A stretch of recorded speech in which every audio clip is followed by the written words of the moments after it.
नमस्कार, मैं doctor Sanjay Pandey,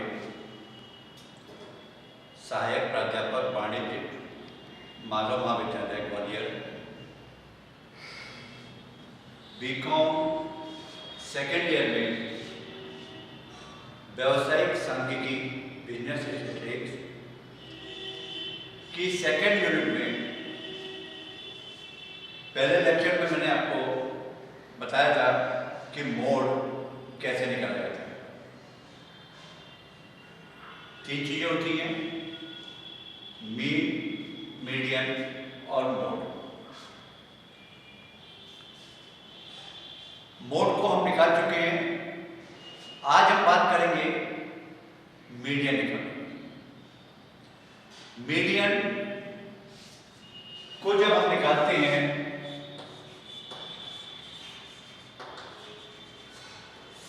median का मतलब है मध्यिका। अब इसको जब हम हल करेंगे, मीडियन निकालेंगे, यहां पर मीडियन निकालने से कई चीजें और हल हो जाती हैं कि जब हम क्वार्टाइल्स निकालते हैं उसमें भी इसका यूज होता है। तो इसको जरा सा हम ध्यान से अगर देखेंगे तो एक चीज से 2 काम अपने आसानी से हो गए। आपने देखा होगा कि ये सांख्यिकी के कुछ चैप्टर्स ऐसे हैं जो रिपीट भी होते रहते हैं। Mean, median, mode school level पर भी पढ़ाया गया है। आज हम सेकेंड ईयर में पढ़ रहे हैं। इससे पहले जब हम बीकॉम फर्स्ट ईयर में थे, बीकॉम फर्स्ट ईयर में हमने व्यवसायिक गणित का पेपर, जो बिजनेस मैथमेटिक्स का पेपर पढ़ा था,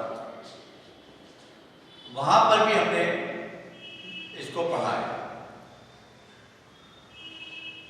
यहां पर मीडियन का कैलकुलेशन कैसे करना है पहले आपको बताया जा चुका है कि यहां हमारे पास 3 प्रकार की श्रेणियां होती हैं, 3 सीरीज है। पहली सीरीज है व्यक्तिगत श्रेणी, इंडिविजुअल सीरीज। इंडिविजुअल सीरीज क्या होती है? व्यक्तिगत श्रेणी किसको कहते हैं? जब हम किसी व्यक्ति के बारे में अलग अलग इंफॉर्मेशन, पर्टिकुलर हर व्यक्ति की अलग अलग इंफॉर्मेशन कलेक्ट करते हैं तो वो कहलाती है हमारी व्यक्तिगत श्रेणी। अगर हमने अलग अलग इंफॉर्मेशन कलेक्ट की है, किसी की इनकम कितनी है, मिस्टर एक्स की इनकम इतनी है, मिस्टर वाई की इतनी है, मिस्टर जेड की इतनी है, ये सब हमारी कहलाएगी इंडिविजुअल सीरीज। ए की एज जितनी है, बी की एज जितनी है, सी की इतनी है, डी की इतनी है, ये इंडिविजुअल सीरीज, व्यक्तिगत श्रेणी। जब हम व्यक्तिगत श्रेणी में मीडियन को करने जाएंगे तो कैसे करेंगे? सबसे पहले मीडियन निकालने के लिए हमारे पास एक फार्मूला होता है। जब हम मीडियन निकालेंगे, स्मॉल m बराबर साइज ऑफ n+1/2 आइटम।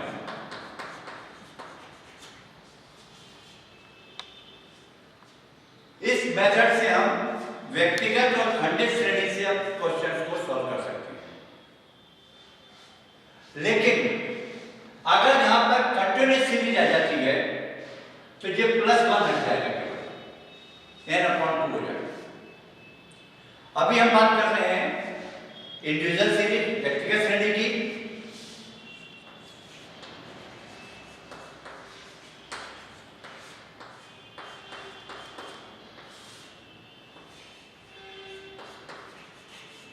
व्यक्तिगत श्रेणी, इंडिविजुअल सीरीज।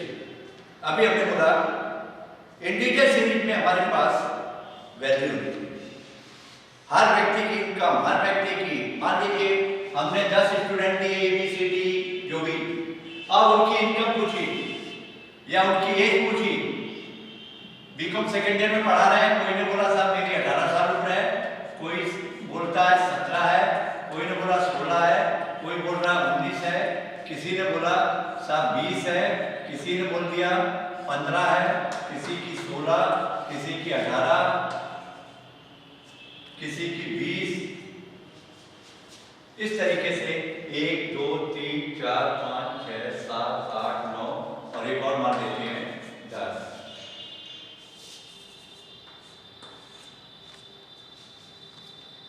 10 स्टूडेंट हैं। पहले स्टूडेंट की 16 साल की, दूसरे की 17 की, तीसरे की 16 है, 19 है, 20 है, 15 है, 16 है, 18 है, 20 है, 16 है। जैसे ही हमारे पास जो होता है हम हमेशा इसको बढ़ते क्रम में अरेंज करेंगे। सबसे पहले हम लिखेंगे सीरियल नंबर।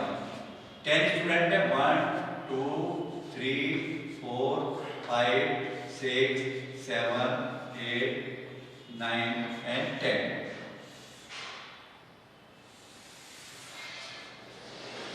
जैसे हमने ये 10 स्टूडेंट का लिखा, 10 स्टूडेंट, मान लीजिए 11 स्टूडेंट है, एक और बढ़ा देगा मैं, फिर बाद में 10 पे डिवाइड करेंगे, 40 करेंगे। अब यहां पर जो इनकी एज है या मार्क्स है m लिखेंगे। इसको हम सबसे पहले बढ़ते क्रम में लिखेंगे। सबसे पहले सबसे छोटी संख्या लिखेंगे 40, नेक्स्ट इसके बाद 50, next 16, next 16, next 16, next 17, next 18, next 18, next 19, next 20, चूंकि 11 स्टूडेंट एक और बढ़ा दिया, और नेक्स्ट 20। हमने जो 11 स्टूडेंटों की एज की या मार्क्स है, मार्क्स मान लीजिए हमने उनका टेस्ट किया तो 20 नंबर का पेपर था, किसी को 18, किसी को 17, किसी को 16 नंबर मिले, तो हमने उसको बढ़ते क्रम में लिख दिया। जैसे ही जब इसको अरेंज करेंगे, हमेशा यहाँ पर नंबर ऑफ स्टूडेंट n = 11। हमारा formula m = size of m + 1/2 item is equal to size of n। अभी हमने कहा 11 स्टूडेंट है, 11 + 1/2 आइटम, 12/2 6 आइटम।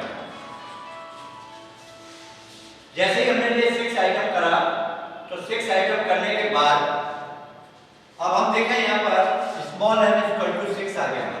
6 नंबर का आइटम है मीडियम का, यहाँ से शो हो रहा।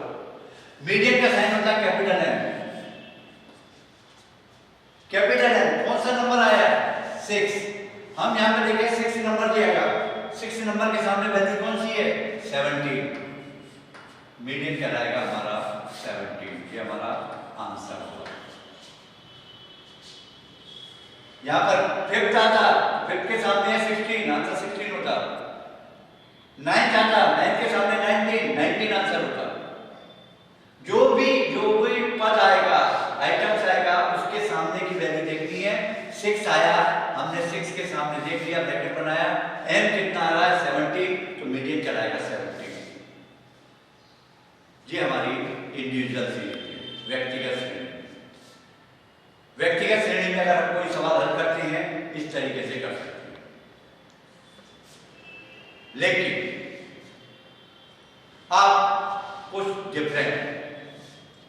डिफरेंट का आशय है कि मान लीजिए हमने ये अभी 11 स्टूडेंट्स का हमने डाटा लिया था, अब हम 10 स्टूडेंट का लेते हैं, डाटा के हमने करेंगे।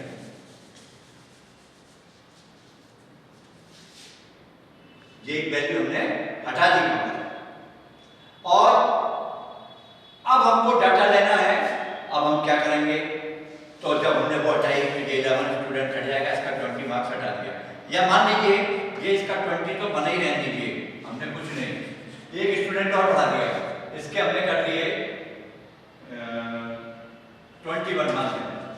तो हमारा ये 12 नंबर का 21 हो गया, स्टूडेंट होगा 12।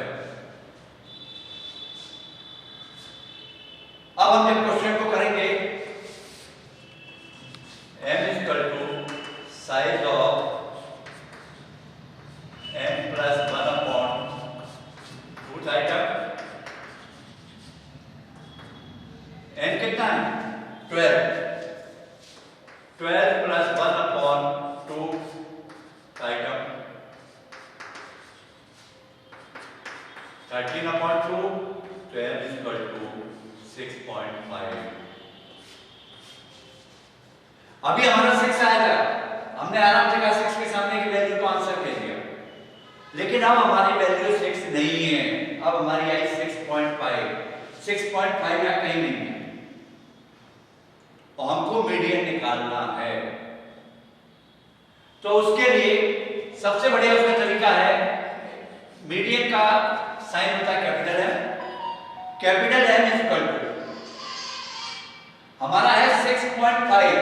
6.5 का अर्थ होता है कि ये 6.5 कहां होगा? 6 और 7 के बीच में। कहां होगा? 6 और 7 के बीच में, इस जगह होना चाहिए। तो जब 6 और 7 के बीच में होगा, अगर हम इस 6 को और 7 को जोड़कर एवरेज निकाल रहे हैं तो 6.5 आएगा कि नहीं?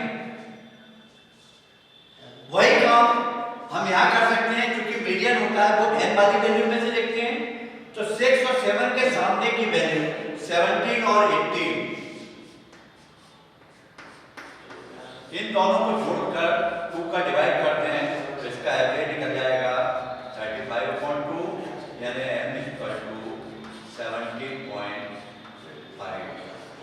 ये हमारा इसका आंसर है। जब भी कोई क्वेश्चन हो, हम इस तरीके से उसका सॉल्यूशन कर सकते हैं।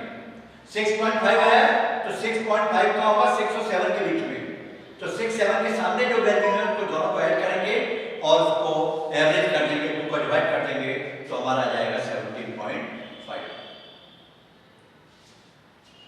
एक तरीका ये है, एक तरीका और बता रहे हैं आपको, किताबों में नहीं मिलेगा।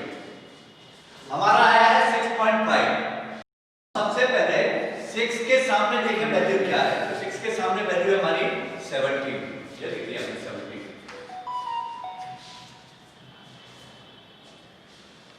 नेक्स्ट जो वैल्यू है उससे डिफरेंस करेंगे। नेक्स्ट वैल्यू कितनी है?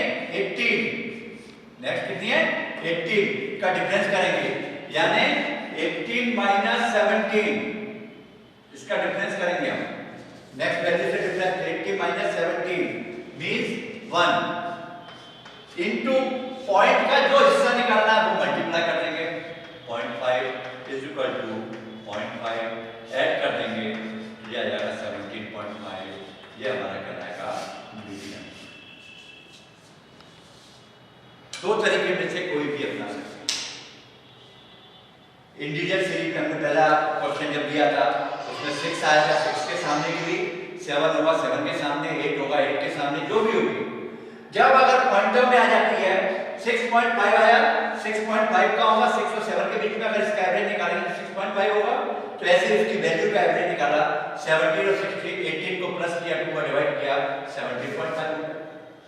या ऐसे कर सकते हैं, 6 के सामने की वैल्यू को लिख दिया हमने, क्योंकि 6.5 है ना, 6 के सामने की 17 और अगली वैल्यू का डिफरेंस 18 माइनस 17, तो ये कर दिया हमने 1 और उसको पॉइंट से मल्टीप्लाई किया, हमारा आंसर आ गया। तो ये हमारी कहलाती है इंटीजर सीरीज व्यक्तिगत श्रेणी। इसी व्यक्तिगत श्रेणी में हम सवाल को और क्या चेंज कर सकते हैं वो आपको हम बताने की कोशिश करते हैं। व्यक्तिगत श्रेणी में जैसे अभी आपको सवाल बताया और अभी जो आंसर 17.5 आया, कोई जरूरी नहीं है कि वो 6.5 का लिए 17.5 ही आएगा, कोई कंपल्सरी नहीं, कुछ भी हो सकता है आंसर। एक दूसरा क्वेश्चन लेते हैं अपन, m इज इक्वल टू 10, 15, 18, 6, 9, 5, 7, 12, 3 मान लीजिए 1 2 3 4 5 6 7 8 9 बिल्कुल सही दिए बने। अब यहाँ पर हमने वही पुराना काम किया, मैंने नीचे आपको बताया। सबसे पहले आप सीरियल नंबर लिखेंगे 1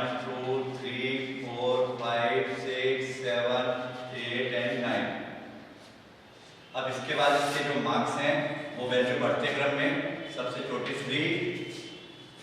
3 के बाद 5 के बाद 6 के बाद 7 के बाद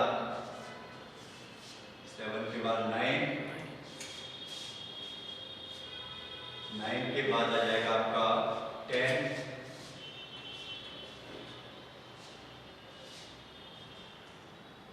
10 को चेंज कर देते 11 कर देते 11 के बाद आ जाएगा आपका 12 के बाद 15 के बाद 18 n इक्वल टू 9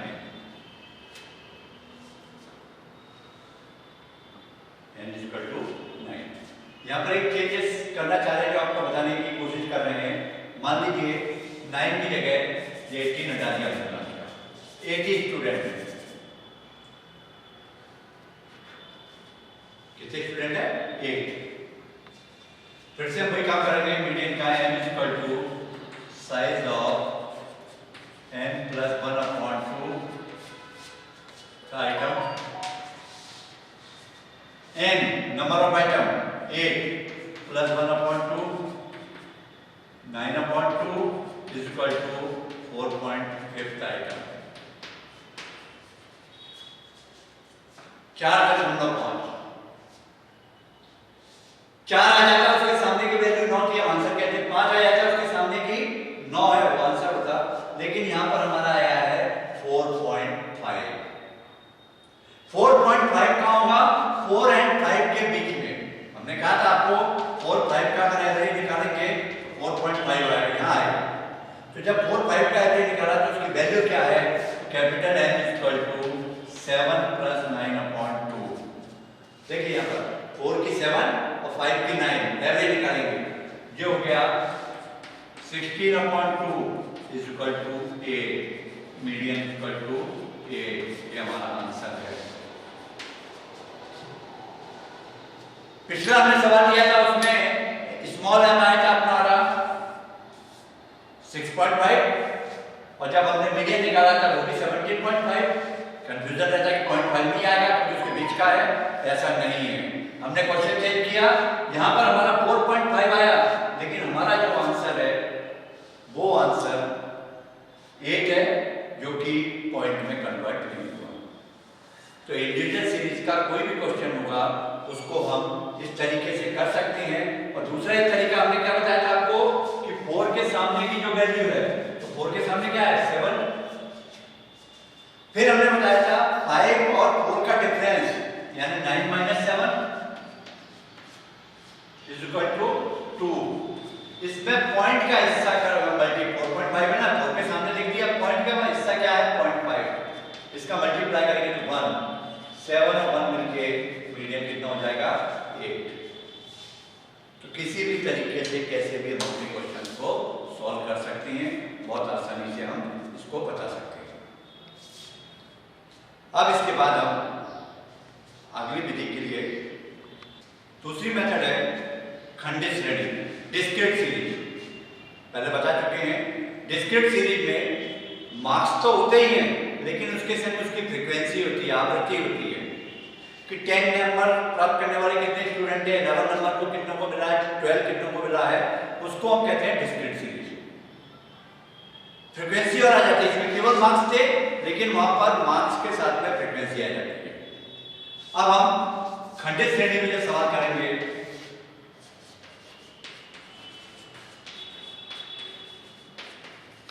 तो उसके करने के लिए देखिए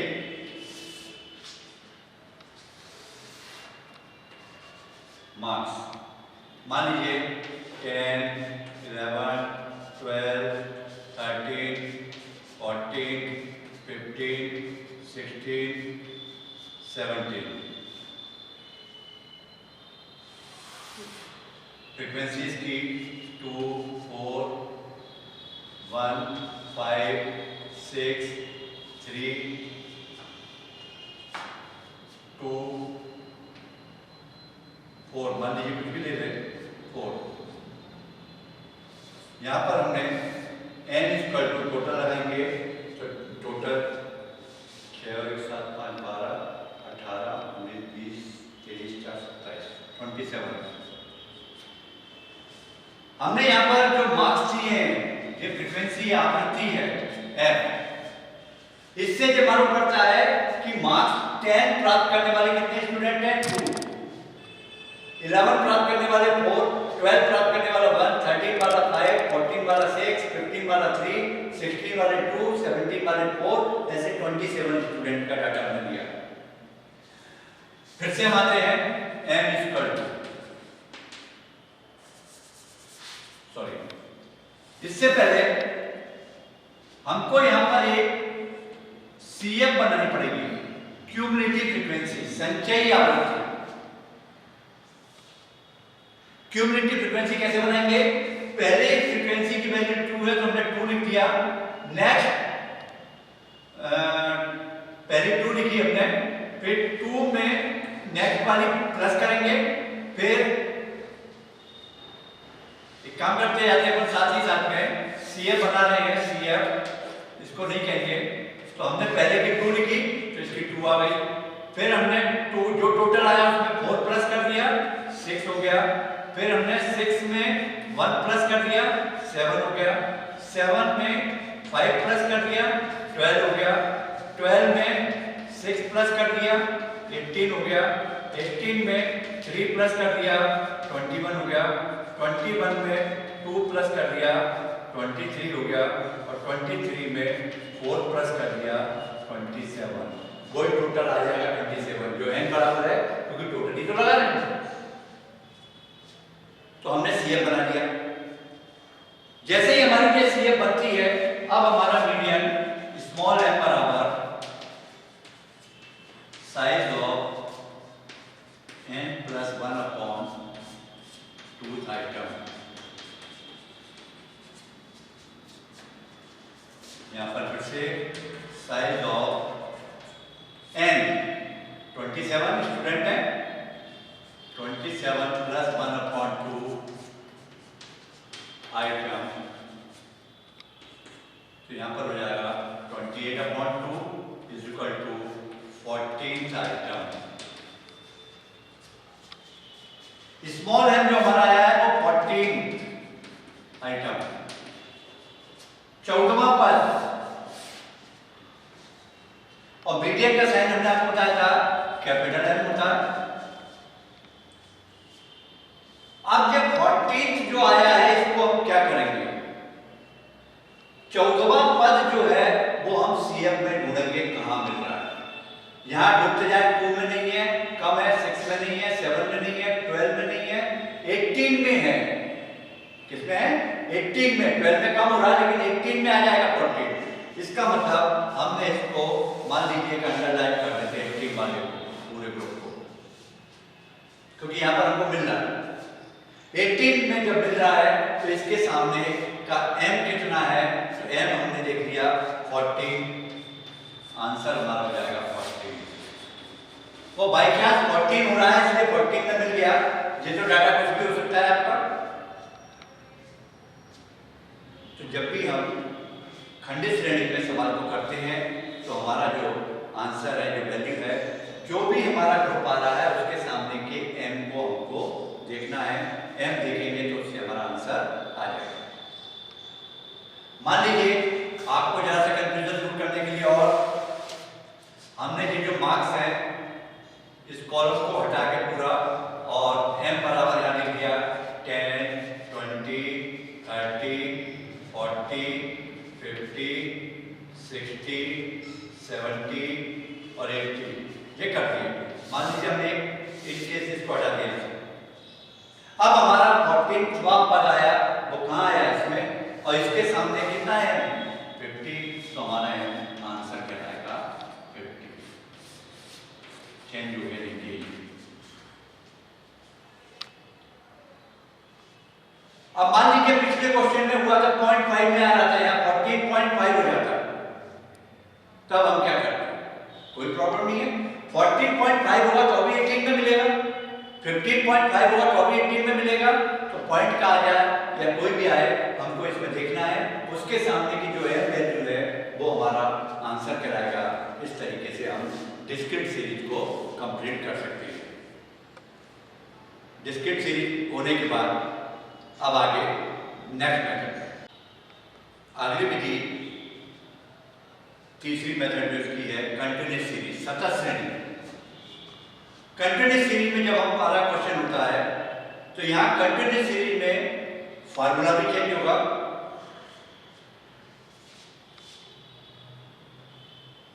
यहाँ पर जब हम कंटिन्यूअस सीरीज का पहले सवाल ही बनाते हैं, फिर फार्मूला चेंज करके आपको बताएंगे।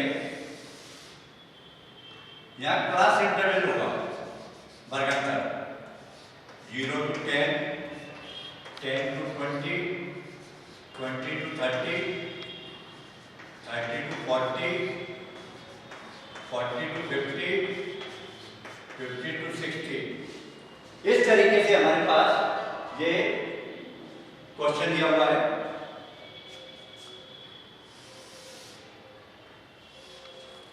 फिर से वही फ्रीक्वेंसी आवृत्ति मान लें 5, 10, 6, 12, 10, 3।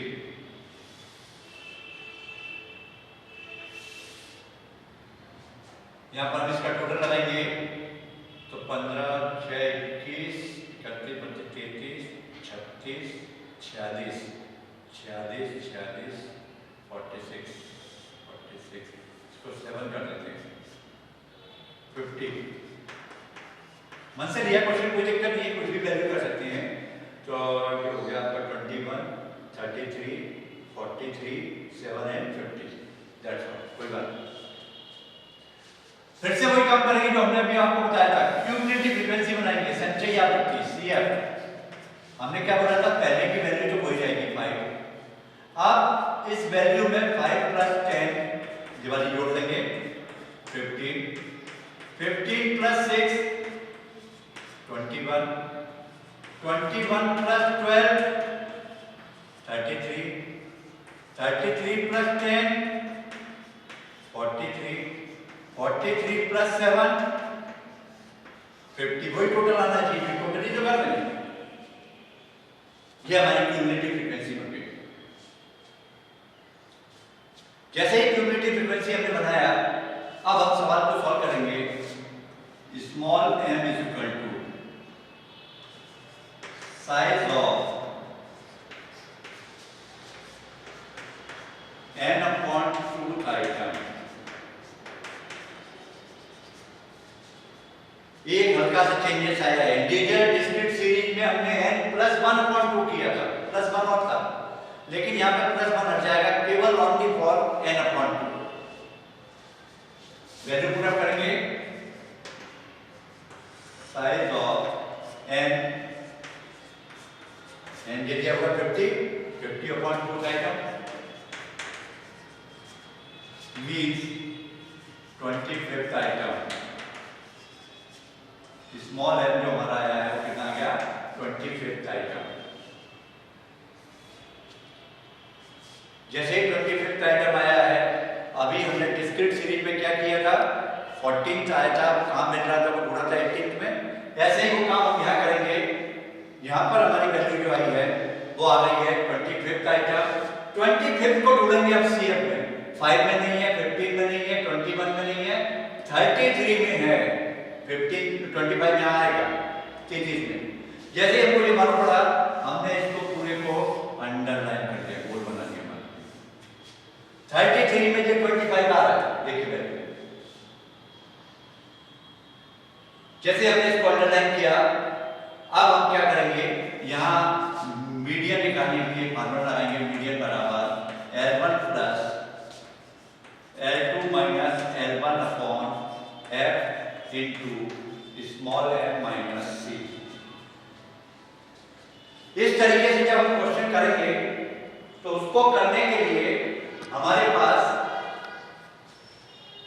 अब यहाँ पे जो फार्मूला लिखा है L1 plus L2 minus L1 upon F into small m minus c। अब ये क्या होगा, उसमें लिया हुआ है। ये क्लास इंटरवल की जो छोटी वैल्यू है इसको L1 और बड़ी वैल्यू को L2 हम साइड से लिख देते हैं। L1 equal to 30, L2 equal to 40। Next, जो भी हमारा ग्रुप है वो हमारा फ्रीक्वेंसी वाला वो है F। तो F इक्वल टू 12। जो भी ग्रुप आया है उसकी फ्रीक्वेंसी को लेंगे F equal to 12। Small m ये ऊपर निकाल चुके हैं, स्मॉल m इक्वल टू 25। अब केवल एक चीज बची है C। C means cumulative. जो हमारा ग्रुप आया है क्यूमुलेटिव 33, उससे एक ऊपर की लेंगे। जो भी ग्रुप होगा उसमें से CF की एक ऊपर की लेंगे, तो ऊपर की वैल्यू कितनी है? 21। सारी वैल्यू हमारे पास आ गई। अब इसको हम सॉल्व करने की कोशिश करेंगे। m equal to L1 30 plus L2 minus L1 40 minus 30 लिखा हुआ L2 ये L1 upon F 12 into small m 25 जो निकला था माइनस C ऊपर की 21। दोबारा से लिखें L1 lower limit 30 plus L2 minus L1 40 minus 30 upon F जो फ्रीक्वेंसी में आ रहा है 12 into small m minus C, small m आया था 25 माइनस C हमेशा ऊपर की 21। बस सॉल्व करेंगे इसको। 30 प्लस 10 अपॉन 12 इनटू ये आ गया 4, 25 में से 21 जाएगा। 30 plus 10 into 4 upon 12, 30 plus 40 upon 12,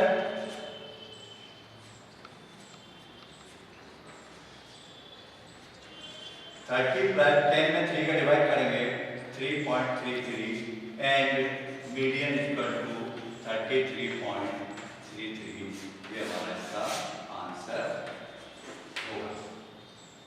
तो जब भी हमने मीडियन को निकालना है, हमने आपको बताया मीडियन सीरीज में कितने चेंजेस हो सकते हैं, सब तरीके से बताया। पॉइंट में कैसे कन्वर्ट, डिस्क्रीट में हमने आपको बता दिया।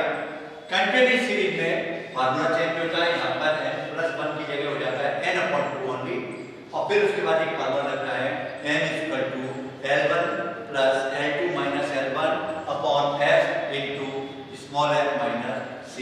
इसमें रखकर हम अपनी वैल्यू को निकाल सकते हैं, क्वेश्चन को कंप्लीट कर सकते हैं। यहाँ पर हम देखेंगे कि जब भी हम मीडियन करेंगे आगे जाके आपको क्वार्टाइल्स निकालने पड़ेंगे, और वो जितने भी क्वार्टाइल्स हैं वो सब मीडियन पे ही बेस है। अगर एक बार हमारा मीडियन का बेस अच्छा हो जाता है, कंप्लीट हो जाता है, तो हमें कभी भी वो क्वार्टाइल्स निकालने में कोई प्रॉब्लम नहीं होगी। करने के लिए बहुत कुछ होता है। न्यूमेरिकल पेपर यही माना जाता है कि जितनी आपकी इसकी प्रैक्टिस होगी उतनी आपकी शार्पनेस आएगी, आगे आप बढ़ते जाएंगे। अक्सर हम देखते हैं छात्रों को कि सर जी एक जैसे 20 सवाल दिए, एक कोई कर लेते हैं। अगर एक जैसे 20 क्वेश्चन है पब्लिशर ने छापे हैं, इतना पेज बेकार किया है, तो कोई ना कोई उसका अर्थ होगा। अगर एक जैसे हम एक क्वेश्चन को करके और अपना छुटकारा पा लेंगे तो हम कभी भी इसमें पारंगत नहीं हो सकते। लेकिन अगर हम वो जो 20 क्वेश्चन दिए हुए हैं या 10 क्वेश्चन दिए हुए हैं एक सेम जैसे, अगर हम उनको पूरों को लगाएंगे तो वो कहते हैं कि प्रैक्टिस करते करते हर चीज हमको ज्ञात हो जाती है, हमको मालूम पड़ जाती है, हमारी कोई कमियां होती हैं वो भी दूर हो जाती हैं। तो इसलिए जितने भी इसके क्वेश्चन दिए हुए हैं अगर हम उनको अच्छे तरीके से लगाते हैं, जितनी चीज़ें हमने आपको बताई हैं शायद उसमें से कुछ रहेगा नहीं और हम अपने क्वेश्चन को पूरा कर सकते हैं। मीडियन जब निकाला जाता है तो इस बात का विशेष ध्यान रखा जाता है, आप मीन कर रहे हो और मोड कर रहे हो, इन दोनों में जैसा हमने इंटीजर सीरीज में बताया था कि कि वैल्यू को अरेंज करने की आवश्यकता नहीं होती। अगर आप अरेंज करेंगे तो भी आंसर आ जाएगा, उसको एक सीक्वेंस में बढ़ते क्रम में अरेंज नहीं करेंगे तो भी आंसर आ जाएगा। लेकिन मीडियन के लिए बहुत कंपलसरी है।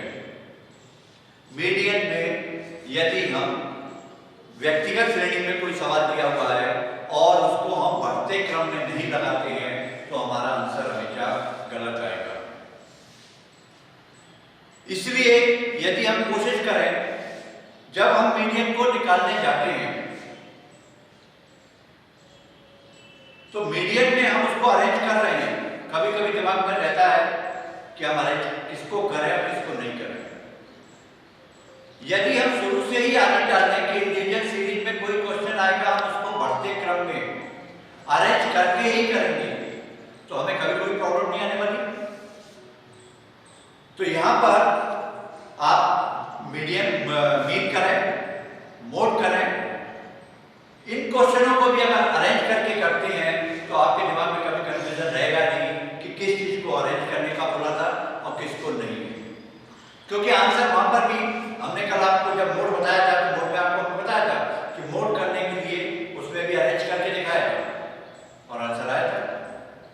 तो इसी तरीके से हम अपनी प्रैक्टिस में डालेंगे कि जब भी कभी हम मीडियन, मोड या मीन करते हैं, इंडिविजुअल सीरीज होती है, इंडिविजुअल सीरीज को हमेशा अरेंज करेंगे। फार्मूले का विशेष ध्यान रखेंगे। कई लोग की प्रैक्टिस यहाँ पर क्या होती है, J N equal to sir ने बताया L1, ठीक है।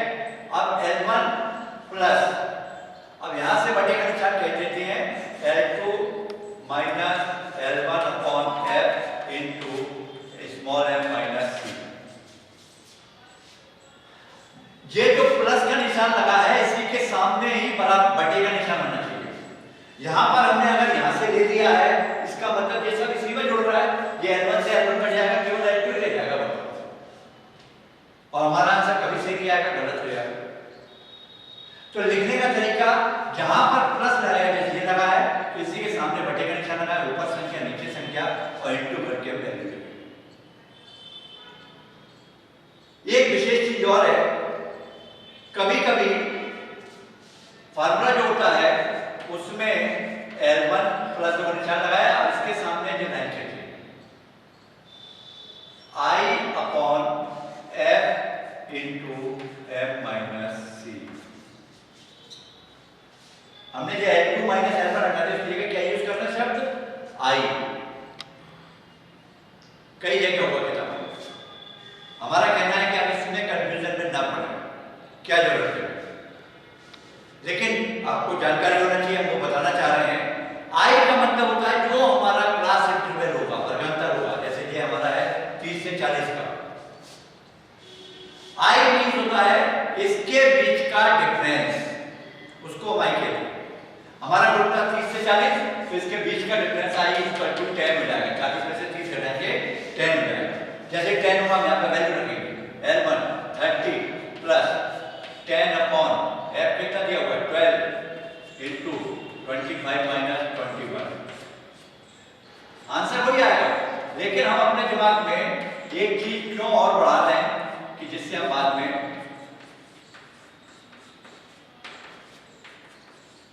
ये 33.33 हमारा आंसर वही आएगा। लेकिन एक फार्मूला बढ़ गया हमारे दिमाग में कि आई वाला फार्मूला भी होता है, और एक चीज हमें कि हमको ध्यान रखना पड़ेगा कहाँ आई यूज करना है, कहाँ नहीं करना है। तो इसलिए बार बार हमारा कहना है कि आप लोग आई वाली चीज को मालूम होना कि आई होती क्या है। कभी कभी पूछा जाए कि क्लास इंटरवल जो है उसका डिफरेंस, यहाँ 10 का डिफरेंस आई 10 कहलाएगा, कहीं 5 का होगा, कहीं 9 का होगा, कहीं 8 का होगा, हम उसको आई कहेंगे।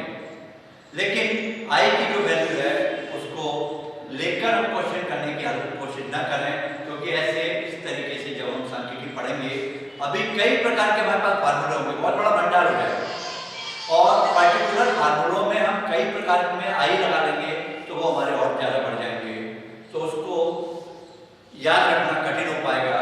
इसलिए जितने कम से कम फार्मूले से हमारा काम मकसद पूरा होना चाहिए, कोई भी क्वेश्चन बचना नहीं चाहिए। तो उसको हम कैसे हल कर सकते हैं, तो आई को इग्नोर करते हुए हमारा सीधा फार्मूला है